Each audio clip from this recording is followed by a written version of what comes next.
فرزند زہرا یہ حالات برے ہیں۔ کاشانۂ بصیرت ویب سائٹ، واٹس ایپ اور یوٹیوب چینل پر مشتمل ایک ایسا مکمل پلیٹ فارم جس پر محروم بصارت کے لیے بالخصوص اور تمام افراد کے لیے بالعموم سینکڑوں کی تعداد میں مستند اسلامی کتب دستیاب ہیں۔ لہذا گزارش ہے کہ آپ اپنی ذمہ داری نبھاتے ہوئے کاشانۂ بصیرت کی ویب سائٹ کو وزٹ، واٹس ایپ چینل کو فالو اور یوٹیوب چینل کو سبسکرائب کرنے کے ساتھ ساتھ بیل آئیکن کو پریس کیجئے تاکہ آپ علم کے حصول کے ساتھ ساتھ مذہب اہل بیت کی اشاعت میں بھی اہم کردار ادا کرتے رہیں۔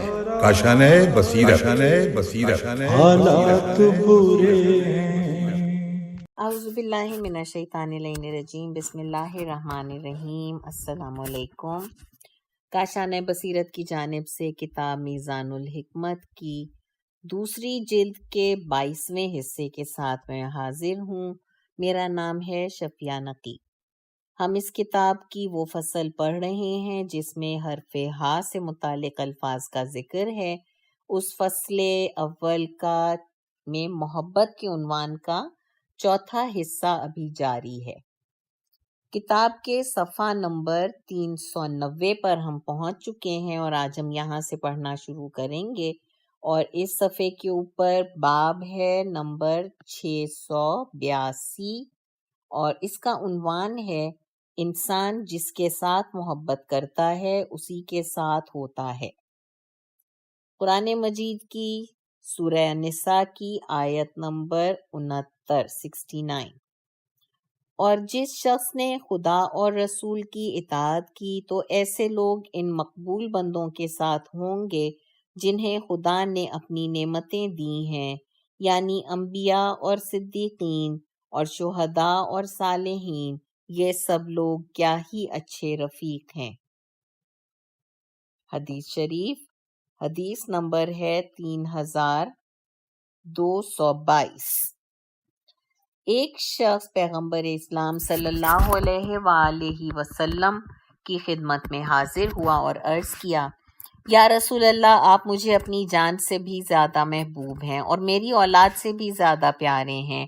میں جب بھی اپنے گھر میں ہوتا ہوں تو آپ ہی کو یاد کرتا ہوں، چنانچہ میرا پیمانہ صبر لبریز ہو جاتا ہے اور آپ کی زیارت کے لیے فوراً آپ کی خدمت میں حاضر ہو جاتا ہوں۔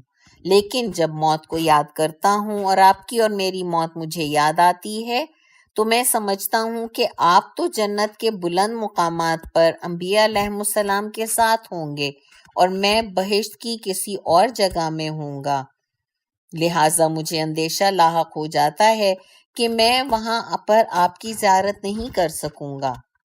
ابھی زیادہ دیر نہیں گزر پائی تھی کہ حضرت جبرائیل امین حضرت صلی اللہ علیہ وآلہ وسلم کی خدمت میں یہ آیت لے کر نازل ہوئے، وَمَن يُطِعِ اللَّهَ وَالرَّسُولَ، منسوخ، جیم 2 صفحہ 182۔ حدیث نمبر 3223۔ کسی شخص نے حضرت رسول خدا صلی اللہ علیہ وآلہ وسلم سے قیامت کے بارے میں سوال کیا۔ حضور نے ارشاد فرمایا، تم نے اس کے لیے کیا تیاری کر رکھی ہے؟ اس نے کہا، کوئی بہت بڑی تیاری تو نہیں کی، البتہ اتنا ضرور ہے کہ میں اللہ اور اس کے رسول سے محبت ضرور کرتا ہوں۔ حضرت نے یہ سن کر فرمایا، جس سے تم محبت کرتے ہو اسی کے ساتھ ہوگے۔ کنز خیل 25553، نبہ صفحہ 185، عین نجا جیم 4 صفحہ 166، یہ فز۔ حدیث 3224۔ انس کہتے ہیں کہ ایک دیہاتی حضرت رسول خدا کی خدمت میں حاضر ہوا۔ جب کوئی دیہاتی آ جاتا تھا تو ہمیں عجیب سا معلوم ہوتا تھا۔ اس نے حضرت سے سوال کیا، قیامت کب آئے گی؟ اتنے میں نماز کا وقت ہو گیا اور حضرت نے نماز ادا کی۔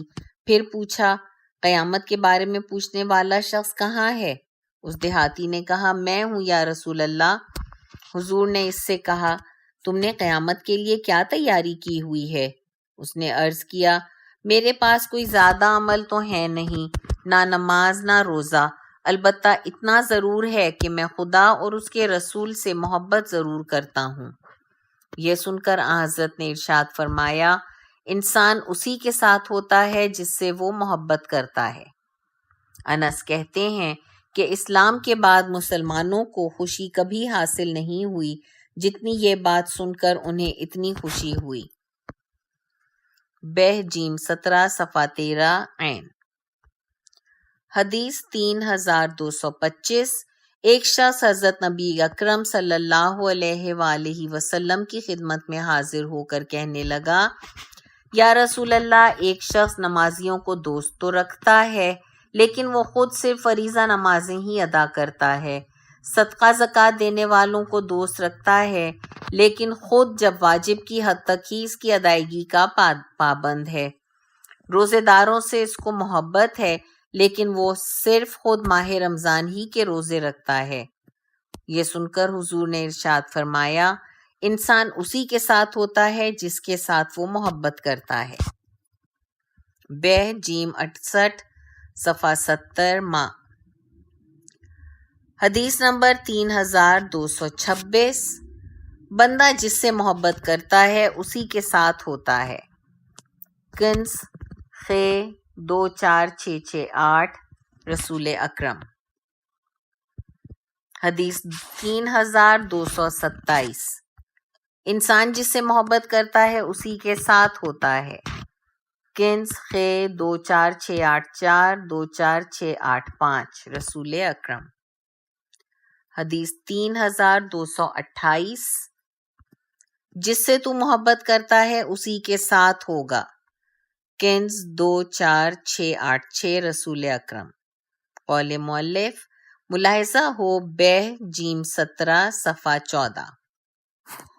اور اس کے ساتھ ہم اس کتاب کے صفحہ نمبر 395 پر پہنچ چکے ہیں، جس صفحے پر حرف ہا کے الفاظ کی دوسری فصل کا آغاز ہو رہا ہے۔ اس فصل میں سب سے پہلا لفظ ہے حبس۔ باب 683، اور اس باب کا عنوان ہے جن کا قید کرنا جائز ہے۔ حدیث نمبر 3229، امام پر واجب ہے کہ فاسق علماء، جاہل طبیب اور مفلس کرایہ داروں کو قید میں ڈال دے۔ جیم 18 صفحہ 221 حضرت علی۔ حدیث 3230، حضرت علی علیہ السلام جب کسی جھوٹی گواہی دینے والے کو پکڑتے تو اگر وہ اجنبی بریکٹ میں لکھا ہے دیہاتی ہوتا تو اسے اس کے قبیلے کی طرف بھیج دیتے، اگر بازار سے اس کا تعلق ہوتا تو اسے بازار بھیج دیتے، ایسے لوگوں کو اسی جگہ پر گھمایا جاتا، پھر انہیں کچھ دن قید میں ڈال کر رہا کر دیتے۔ جیم 18 صفحہ 244 امام محمد باقر علیہ السلام۔ قول مؤلف، ملاحظہ ہو جیم 18 صفحہ 243 باب نمبر 5۔ حدیث 3231، مرتد سے توبہ کرائی جائے گی، اگر وہ توبہ کر لے تو بہتر ورنہ اسے قتل کر دیا جائے گا۔ مرتد عورت سے بھی توبہ کرائی جائے گی، اگر توبہ کر لے تو بہتر ورنہ اسے قید میں ڈال دیا جائے گا اور اسے وہیں پر سزا دی جائے گی۔ جیم 18 صفحہ 550 امام جعفر صادق علیہ السلام۔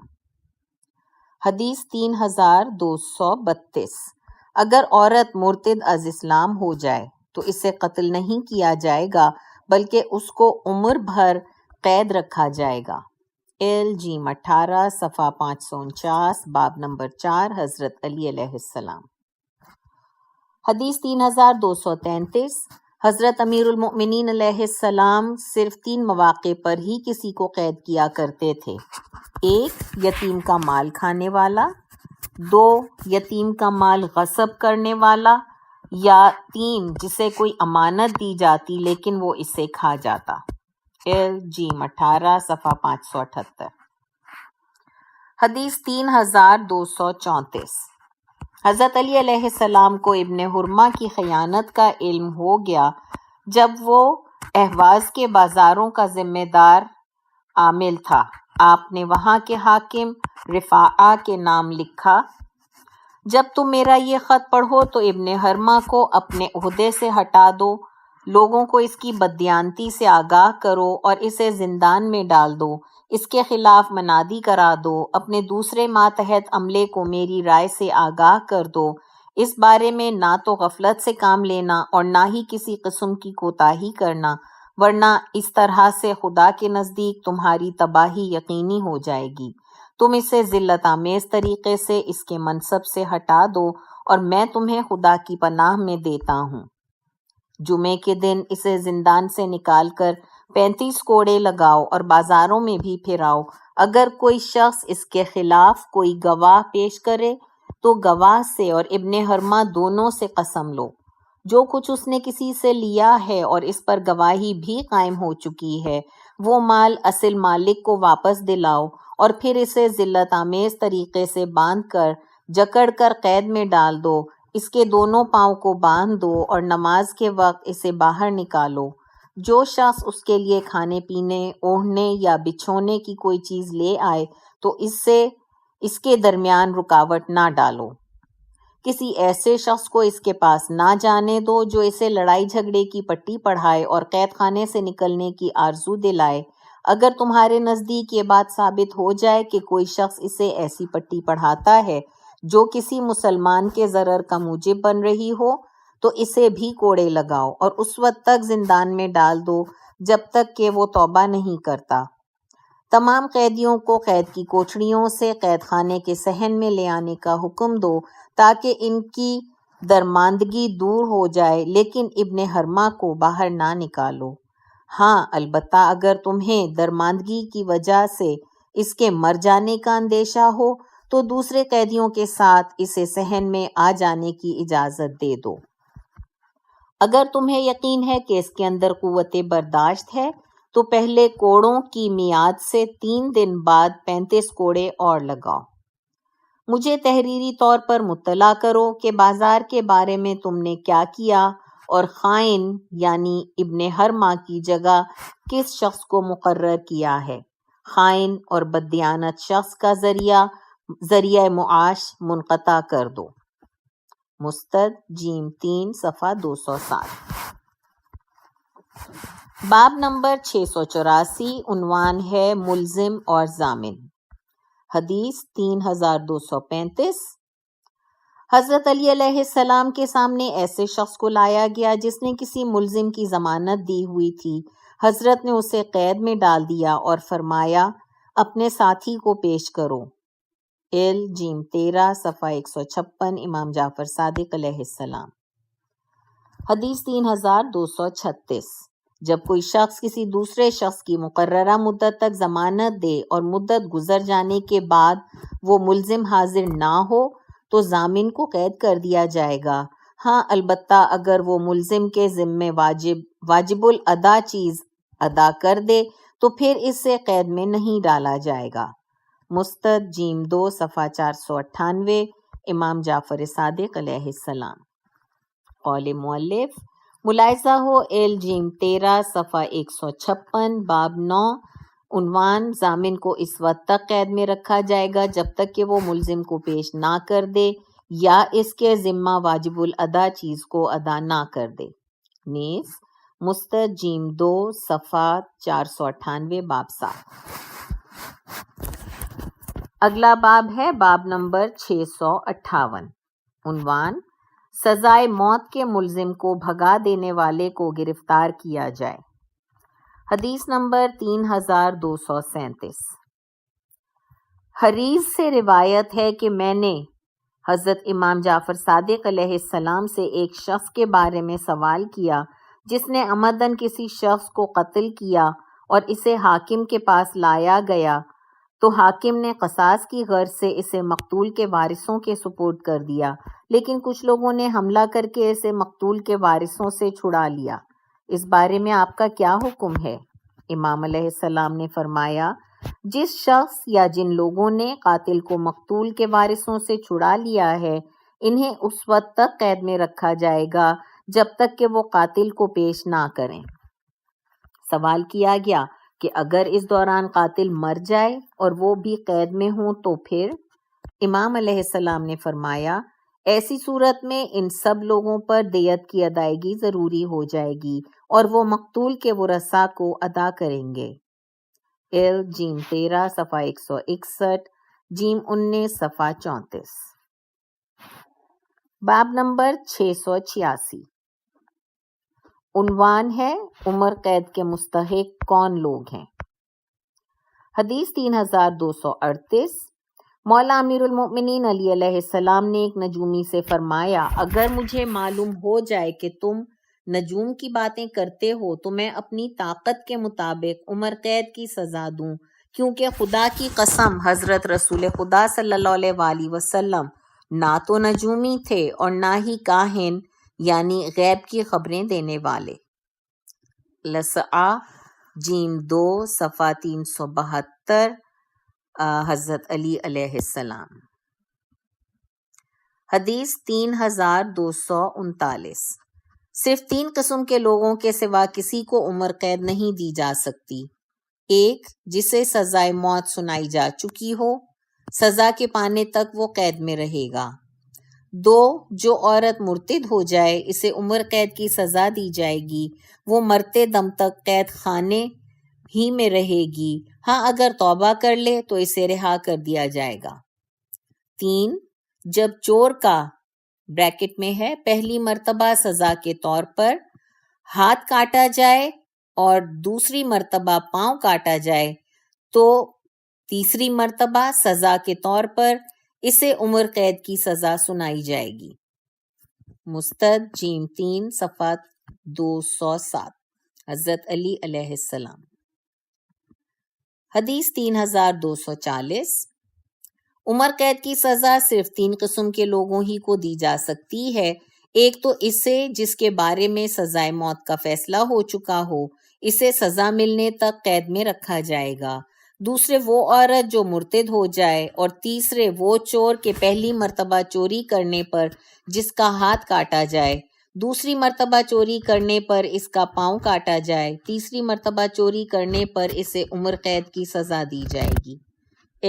جیم 18 صفحہ 221، امام جعفر صادق علیہ السلام۔ حدیث 3241، زرارہ نے حضرت امام محمد باقر علیہ السلام سے ایسے شخص کے بارے میں سوال کیا جس نے ایک شخص کو کسی آدمی کے قتل کا حکم دیا اور اس کے حکم کے مطابق اسے قتل بھی کر دیا۔ آپ نے فرمایا قاتل کو قتل کیا جائے گا اور قتل کا حکم دینے والے کو عمر قید کی سزا دی جائے گی کہ وہ زندان ہی میں مر جائے۔ جیم 19 صفحہ 32۔ حدیث 3242، حضرت علی علیہ السلام نے ایسے 2 آدمیوں کے متعلق فیصلہ کیا جن میں سے ایک نے کسی شخص کو پکڑا اور دوسرے نے اسے قتل کیا۔ آپ نے فرمایا قاتل کو تو سزائے موت دی جائے گی، اسے قتل کر دیا جائے گا، اور دوسرے کو عمر قید کی سزا دی جائے گی کہ وہ زندان میں غم کھا کھا کر مر جائے، جس طرح اس نے مقتول کو پکڑا تھا اور وہ غم کھا کر مرا تھا۔ جیم 19 صفحہ 35، امام جعفر صادق علیہ السلام۔ قول مؤلف ملاحظہ ہو جیم 19 صفحہ 35۔ باب نمبر 687، عنوان ہے حد جاری ہو جانے اور حق کی معرفت ہو جانے کے بعد قید میں رکھنا ظلم ہے۔ حدیث 3243، حد جاری ہو جانے کے بعد حاکم کا کسی کو قید میں رکھنا ظلم ہے۔ کنز 61345۔ حدیث 3244، حد کے بعد حاکم کا کسی کو قید میں رکھنا ظلم ہے۔ جیم 18 صفحہ 220، حضرت علی علیہ السلام۔ حدیث 3245، حق کی معرفت کے بعد قید میں رکھنا ظلم ہے۔ مستد جیم 3 صفحہ 257، حضرت علی علیہ السلام۔ باب نمبر 688، عنوان قیدی کے حقوق۔ حدیث 3246، امام کے لیے ضروری ہوتا ہے کہ وہ قیدیوں کو جمعے کے دن اور عید کے دن باہر نکالے اور کسی کو ان کے ساتھ بھیجے تاکہ وہ نماز جمعہ اور عید ادا کر سکیں۔ جب نماز ادا کر چکیں تو انہیں دوبارہ زندان میں لے آیا جائے۔ جیم 18 صفحہ 221 امام جعفر صادق علیہ السلام۔ حدیث 3247 حضرت علی علیہ السلام جمعے کے دن قیدیوں کو ان کے ورثاء کی ضمانت پر قید خانے سے باہر نکالتے تھے۔ وہ نماز جمعہ میں حاضر ہوا کرتے تھے اور جب نماز ادا کر لیتے تھے تو انہیں دوبارہ زندان میں لے آیا جاتا تھا۔ مستد جیم 3 صفحہ 207 امام محمد باقر علیہ السلام۔ حدیث 3248 آپ ہی کے بارے میں ہے کہ ہر جمعے کے دن قیدیوں کو آپ کے سامنے لایا جاتا تھا، جن پر حد جاری کرنا ہوتی ان پر حد جاری فرماتے اور جن پر حد جاری نہیں کرنا ہوتی تھی انہیں چھوڑ دیتے۔ مستد جیم 3 صفحہ 221 قول مؤلف ملاحظہ ہو 683 مح 3234 نیز عین 12 عنوان اسیر یعنی قیدی۔ باب نمبر 689 ملزم کی قید۔ حدیث 3249 قتل کے سوا کسی اور الزام میں قید نہیں کیا جا سکتا۔ مستد جیم 3 صفحہ 207 حضرت علی علیہ السلام۔ حدیث 3250 حضرت رسول خدا صلی اللہ علیہ وآلہ وسلم قتل کے ملزم کو 6 دن تک قید میں رکھتے تھے۔ اگر اس دوران مقتول کے ورثاء کوئی ثبوت لے آتے تو بہتر، ورنہ اسے چھوڑ دیا کرتے تھے۔ جیم 19 صفحہ 121 امام جعفر صادق علیہ السلام۔ حدیث 3251 بہز بن حکیم اپنے والد سے اور وہ اپنے دادا سے روایت کرتے ہیں کہ رسول خدا صلی اللہ علیہ وآلہ وسلم نے ایک شخص کو الزام کے تحت قید میں ڈال دیا تھا۔ سنن خ 3630۔ اب ہم کتاب کے صفحہ نمبر 405 پر پہنچ چکے ہیں اور حرف ہا کے الفاظ کے سلسلے کی تیسری فصل یہاں سے ابتدا ہو رہی ہے، اور اس فصل کا عنوان ہے حبت، ہے بے اور توئے۔ باب نمبر 690 حبت یعنی عمل کا ضائع ہو جانا۔ قرآن مجید کی سورہ الفرقان آیت نمبر 23 ہم اس کی طرف توجہ کریں گے تو ہم اس کو گویا اڑتی ہوئی خاک بنا کر برباد کر دیں گے۔ سورہ الزمر آیت 65 اے رسول تمہاری طرف اور ان پیغمبروں کی طرف جو تم سے پہلے ہو چکے ہیں یقیناً یہ وحی بھیجی جا چکی ہے کہ اگر کہیں شرک کیا تمہارے سارے عمل اکارت ہو جائیں گے اور تم ضرور گھاٹے میں آ جاؤ گے۔ قول مؤلف اس بارے میں مزید آیات کے لیے ملاحظہ ہو سورہ مائدہ آیت نمبر 5 اور 53، سورہ انعام آیت نمبر 28، سورہ ہود آیت نمبر 116، سورہ بقرہ آیت 217، سورہ آل عمران آیت نمبر 22، سورہ اعراف آیت نمبر 147، سورہ توبہ آیت نمبر 17 اور 69، سورہ کہف آیت نمبر 15، سورہ حجرات آیت نمبر 2، سورہ احزاب آیت نمبر 19، سورہ محمد آیت نمبر 9، 28 اور 32۔ حدیث شریف حدیث نمبر ہے 3252۔ اللہ تعالیٰ کے اس فرمان جس کا ترجمہ ہے خدا کی قسم اگرچہ ان کے اعمال بے داغ اور سفید کپڑے سے بھی زیادہ چمکدار ہوتے ہیں، تاہم جب ان کے پاس حرام آ جاتا ہے تو اسے بھی نہیں چھوڑتے۔ بے جیم 71 صفحہ 197 کا امام جعفر صادق علیہ السلام۔ حدیث 3253۔ میں اپنی امت میں ایسی اقوام کو اچھی طرح جانتا ہوں جن کے اعمال بروز قیامت تہامہ کے پہاڑ کی مانند ہوں گے اور بالکل بے داغ اور صاف اور شفاف، لیکن خدا انہیں اڑتی ہوئی خاک بنا کر برباد کر دے گا۔ تمہیں یہ بات بھی اچھی طرح معلوم ہونی چاہیے کہ وہ تمہارے ہی بھائی بند ہوں گے اور رات کو وہ بھی ویسے ہی اعمال کرتے ہوں گے جس طرح تم کرتے ہو، لیکن وہ ایسے لوگ ہوں گے کہ جب انہیں خلوت میں حرام ملے گا تو اسے بھی نہیں چھوڑیں گے۔ کنز خ 43685، خ 43689۔ یہ فز قول مؤلف ملاحظہ ہو علامہ مجلسی رضوان اللہ علیہ کا حبت عمل کے بارے میں کلام، بہ جیم 71 صفحہ 197 اور صفحہ نمبر 203۔ فصل نمبر 4۔ ہا کے حروف میں اگلا لفظ ہے حجاب۔ کتاب کے صفحہ نمبر 407 پر یہ فصل شروع ہو رہی ہے۔ باب نمبر ہے 691، عنوان حجاب یا پردہ۔ قرآن مجید سورہ احزاب کی آیت نمبر 59۔ اے نبی اپنی بیویوں اور اپنی لڑکیوں اور مومنین کی عورتوں سے کہہ دو کہ باہر نکلتے وقت اپنے چہروں اور گردنوں پر اپنی چادروں کا گھونگھٹ لٹکا لیا کریں، یہ ان کی شرافت کی پہچان کے لیے بہت مناسب ہے، پھر انہیں کوئی چھیڑے گا نہیں۔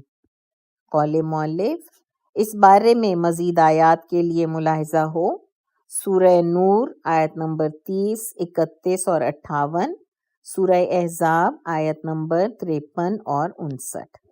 حدیث شریف حدیث نمبر 3254۔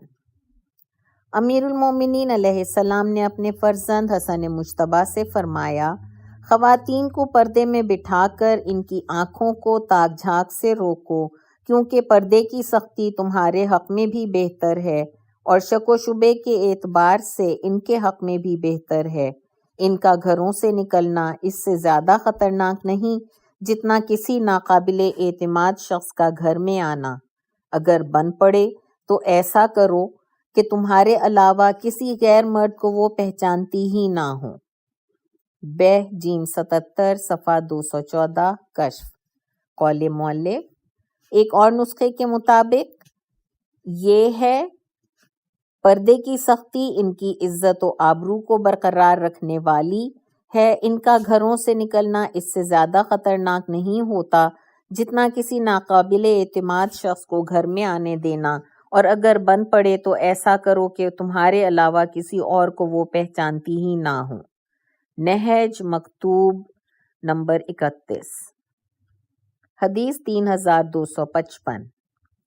میں رسول خدا کے ساتھ بقیع میں بیٹھا ہوا تھا، اس دن بارش ہو رہی تھی اور سیاہ بادل چھائے ہوئے تھے۔ اچانک ایک عورت گدھے پر سوار وہاں سے گزری، اتفاق سے گدھے کا پاؤں پھسلا اور عورت گر پڑی۔ حضرت رسول خدا نے یہ منظر دیکھ کر اس کی طرف سے منہ پھیر لیا۔ صحابہ نے عرض کیا، یا رسول اللہ، اس عورت نے تو شلوار پہن رکھی ہے۔ حضور اکرم نے یہ سن کر 3 مرتبہ ارشاد فرمایا، خداوندا شلوار پہننے والیوں پر رحم فرما۔ پھر ارشاد فرمایا، لوگو شلوار کا لباس اختیار کرو، کیونکہ ستر پوشی کی خاطر یہ سب سے بہتر لباس ہے، اور جب تمہاری عورتیں باہر نکلیں تو انہیں شلواروں کا پابند کرو۔ نبا صفحہ 323، حضرت علی علیہ السلام۔ باب نمبر 692، عنوان ہے کپڑے پہنے ہوئے برہنہ عورتیں۔ حدیث نمبر 3256۔ اہل جہنم کی 2 قسمیں ایسی ہیں جنہیں میں نے پہلے نہیں دیکھا۔ ایک تو ایسے لوگ جن کے ہاتھوں میں گائے کی دم جیسے کوڑے ہوتے ہیں، جن کے ذریعے وہ لوگوں کو مارتے ہیں۔ دوسری قسم وہ عورتیں ہیں جو لباس پہننے کے باوجود برہنہ ہوتی ہیں، دوسروں کو اپنی طرف مائل کرتی ہیں اور خود دوسروں کی طرف مائل ہوتی ہیں۔ ان کے سر اونٹوں کی جھکی ہوئی کوہانوں کی مانند ہوتے ہیں۔ اس قسم کی عورتیں نہ تو بہشت میں جائیں گی اور نہ ہی اس کی خوشبو سونگھیں گی کہ جس کی خوشبو ہی بہت فاصلے سے محسوس کی جائے گی۔ صح ج 3 صفحہ 1680 رسول